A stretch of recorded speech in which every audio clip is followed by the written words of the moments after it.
Bonjour, dans cette vidéo, on va voir ce qu'est la loi de l'offre et de la demande et comment d'après elle se fixe le prix d'équilibre sur un marché. Alors, on va s'imaginer en vacances dans une station balnéaire et on va prendre comme exemple les glaces qu'on peut acheter en bord de mer. Eh bien, de manière générale, moins c'est cher, plus on a envie d'acheter de glace. En effet, en tant que consommateur, on cherche à maximiser notre satisfaction et donc à acheter les produits le moins cher possible. En effet, on peut supposer que si le cornet vanille chocolat il est à 50 centimes, eh bien il y aura beaucoup de monde sur la plage qui va vouloir en acheter un. Par contre, si le même cornet, exactement le même, il coûte 15 euros, il y aura certainement beaucoup moins de gens intéressés. Eh bien, la quantité de glace que les gens sur la plage vont vouloir acheter, à un prix donné, c'est ce qu'on appelle la demande de glace. Et on va la représenter par une courbe qu'on appelle la courbe de la demande. En ordonnée, donc verticalement, on va indiquer le prix de vente. Et en abscisse, horizontalement, on va indiquer la quantité demandée par les acheteurs pour ce prix. Et on obtient une courbe qui ressemble à ça. Si le cornet il est vendu à 15 euros, d'après la courbe qu'on a construite ici, il y aura une personne intéressée sur la plage. S'il est à 14 euros, il y en aura 5. S'il est à 10 euros, il y en aura 23. À 5 euros, il y en aura 52. Et à 50 centimes, il y en aura 100. Bref, plus le prix baisse, plus la quantité demandée augmente. Autrement dit, moins c'est cher, plus on achète. Donc quand on regarde de la gauche vers la droite, comme quand on écrit, la courbe elle descend. On dit que la fonction demande, la fonction qui est représentée par cette courbe bleue, elle est décroissante. C'est ça qu'il faut bien retenir ici. Après, la courbe, elle peut ressembler à ça, ou encore à ça. Ça va dépendre du cas, c'est-à-dire du marché qu'on est en train d'étudier. Plaçons-nous maintenant du côté du marchand de glace. Son intérêt à lui, c'est de vendre le plus cher possible pour maximiser son profit. Si le prix du cornet est de 15 euros, il va avoir envie de vendre tout son stock. Par contre, s'il coûte 50 centimes seulement, il ne va pas vouloir en vendre trop. Bon, il est toujours obligé d'en vendre un petit peu, quel que soit le prix, parce qu'il a des choses à payer, par exemple l'électricité pour ses frigos. Mais il ne voudra pas vendre tout son stock, si le prix est trop bas, en espérant que plus tard il va augmenter et qu'il pourra vendre ses glaces plus cher. Eh bien, la quantité de glace qu'il va proposer à la vente, pour un certain prix, c'est ce qu'on appelle l'offre de glace. On va également la représenter par une courbe, en rouge ici, qu'on appelle la courbe d'offre. Donc le vendeur de glace, si le prix du cornet c'est 50 centimes, eh bien, d'après la courbe qu'on a choisie, il ne va en proposer qu'un seul à ses clients. Si le prix du cornet est de 2 euros, là il va bien vouloir en vendre 22. Si c'est 8 euros, il va en proposer 66. Et si c'est 15 euros, il va proposer 100 cornets à la vente. Donc cette courbe, on voit qu'elle monte, toujours quand on regarde de la gauche vers la droite. La fonction qu'elle représente, qu'on appelle la fonction d'offre, on dit qu'elle est croissante. Plus le prix est élevé, plus l'offreur vend de produits. Et à nouveau, la courbe, elle peut être n'importe comment tant qu'elle ne fait que monter. Elle peut être comme ça, elle peut être comme ça, ou elle peut être comme ça encore par exemple. Et au passage, ce n'est pas l'objet de cette vidéo, mais pour savoir comment on trouve ces courbes, eh bien on fait des études statistiques. On étudie les prix des cornets qu'on trouve en regardant plusieurs vendeurs de glace, sur plusieurs plages, sur plusieurs années, etc. Et la forme des courbes dépendra de l'élasticité de la demande et de l'offre par rapport au prix. Alors maintenant, on peut mettre ces deux courbes sur le même graphique et on obtient ça. Et l'idée de cette loi de l'offre et de la demande, c'est que le prix il va osciller, c'est-à-dire diminuer, puis augmenter, puis diminuer, puis augmenter à nouveau, etc. jusqu'à atteindre un prix d'équilibre. Si par exemple le prix de départ, c'est 10 euros pour le cornet. Bon, eh bien le marchand, à ce prix-là, il accepte de proposer 77 cornets à la vente. Lui, il est content. Mais le problème, c'est qu'à ce prix-là, il n'y a que 23 personnes intéressées pour en acheter un. Donc le vendeur, il va se retrouver avec 77 moins 23 cornets, c'est-à-dire 54 sur les bras, qu'il ne va pas réussir à vendre alors qu'il voulait les vendre. Donc pour les vendre quand même, eh bien il va devoir baisser le prix. Si maintenant le prix est de 4 euros, eh bien à ce prix-là, le marchand de glace, il accepte d'en vendre 40. Mais les clients sur la plage, ils veulent en acheter 60. Donc il en manque 20, il n'y aura pas assez de cornets de glace pour tout le monde. Et bien du coup, cette fois, le marchand de glace, il va pouvoir augmenter son prix. Et en fait, on voit que si le prix est en dessous du point d'intersection des deux courbes, c'est-à-dire du point où elles se croisent, eh bien le prix proposé il est trop bas, donc il va augmenter.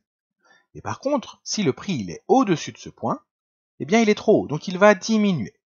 Et ça varie comme ça, jusqu'à atteindre le prix qui correspond à l'intersection des deux courbes, qui est ce qu'on appelle le prix d'équilibre. Dans cet exemple, le prix d'équilibre, c'est-à-dire le prix qui permet la rencontre entre l'offreur, ici le marchand de glace, et le demandeur, ici les clients sur la plage, c'est 5,30 €. En effet, à ce prix-là, le marchand il souhaite vendre 50 glaces, et à ce prix-là toujours, les clients souhaitent en acheter 50 également. Et en fait, le prix d'équilibre, c'est celui qui permet qu'il y ait le plus de glaces vendues. Ici, du coup, il y a 50 glaces qui sont vendues, alors que si le prix est plus bas ou s'il est plus haut, comme on l'a vu juste avant, il y a moins de glaces vendues. Il y en avait 23 avec le premier prix et 40 avec le second. Mais ces deux courbes, celle de la demande et celle de l'offre, elles peuvent bouger. Et du coup, ça va faire bouger le point d'intersection et donc le prix d'équilibre. Si d'un coup il se met à faire très chaud, par exemple, il y aura beaucoup plus de monde sur la plage et les gens vont tous avoir encore plus envie de manger une glace. Et donc, pour un prix donné, 5,30 € par exemple, la quantité demandée va augmenter. La quantité, elle est en abscisse, et plus on va vers la droite, plus elle est haute. Plus on va vers la gauche, plus elle est basse. Donc ce point de la courbe, il va être décalé vers la droite, puisque pour un prix de 5,30 €, il y a plus de clients, donc la quantité demandée est plus importante. Mais si le prix était de 3 €, il y aurait également plus de personnes intéressées qu'avant. Donc ce point, il est également décalé vers la droite. De même, si le prix était de 15 €, il n'y aurait certainement pas beaucoup de clients, mais il y en aurait quand même plus que quand le prix était de 15 €, mais qu'il faisait moins chaud. Donc ce point-là aussi est décalé vers la droite. Et en fait, quel que soit le prix, il y a toujours plus de gens qu'avant prêts à acheter une glace. Donc chaque point de la courbe est décalé vers la droite. Donc graphiquement, ça se traduit par un décalage de toute la courbe de la demande vers la droite. En maths, on dit qu'on a fait une translation de la courbe. Et on obtient cette nouvelle courbe de la demande. La courbe de l'offre, elle, en rouge là, elle ne bouge pas. Mais du coup, le point d'intersection a bougé. Et donc le prix d'équilibre et la quantité d'équilibre qui correspond, ils ont changé également. Et en fait, si la quantité demandée augmente, comme c'est le cas s'il se met à faire très chaud, eh bien on constate que le prix d'équilibre il augmente également. Dans cet exemple, il est passé de 5,30 € à 7,30 €. On a tous plus envie de manger une glace, donc on accepte de la payer plus cher. Bon, et si maintenant il se met à pleuvoir, eh bien on a tout de suite moins envie de manger une glace, et en plus, il y aura encore moins de monde sur la plage. Donc pour n'importe quel prix, il y aura moins de demandes. Donc tous les points de la courbe, cette fois-ci, ils vont être décalés vers la gauche. Donc on va faire une translation de la courbe vers la gauche. Et on constate cette fois que le prix d'équilibre, il baisse. Avec ces courbes, il est passé de 5,30 € à 3,60 €. Et pour la courbe de l'offre, c'est pareil. S'il y a un deuxième marchand de glace qui vient s'installer à côté du premier, eh bien, quel que soit le prix du cornet, la quantité de glace proposée par les marchands va augmenter. Il y en aura même 2 fois plus si les deux marchands ils ont la même façon de penser. Donc cette fois, toute la courbe rouge est décalée vers la droite. Et en faisant cela, on voit sur le graphique que ça fait baisser le prix d'équilibre. Il passe de 5,30 €, dans notre situation de départ, à 3,60 €. Et on peut également avoir un cas où l'offre, elle diminue.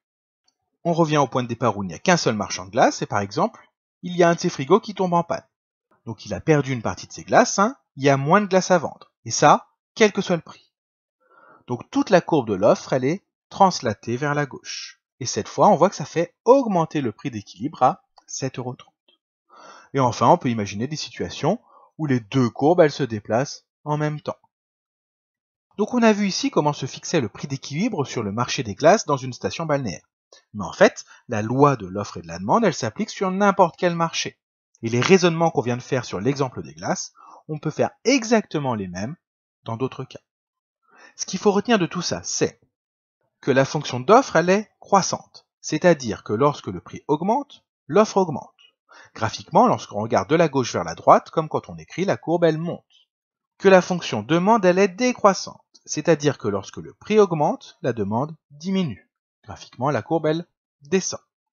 Et qu'on obtient le prix d'équilibre là où ces deux courbes se croisent, en regardant l'ordonnée du point, et l'abscisse, ça correspond à la quantité d'équilibre. Enfin, si la demande augmente, le prix d'équilibre, il augmente, et si elle baisse, le prix d'équilibre, il baisse. Et au contraire, si l'offre augmente, le prix d'équilibre, il baisse. Et si l'offre baisse, le prix d'équilibre, il augmente. Donc voilà ce qu'il faut avoir retenu de ce qu'est la loi de l'offre et de la demande.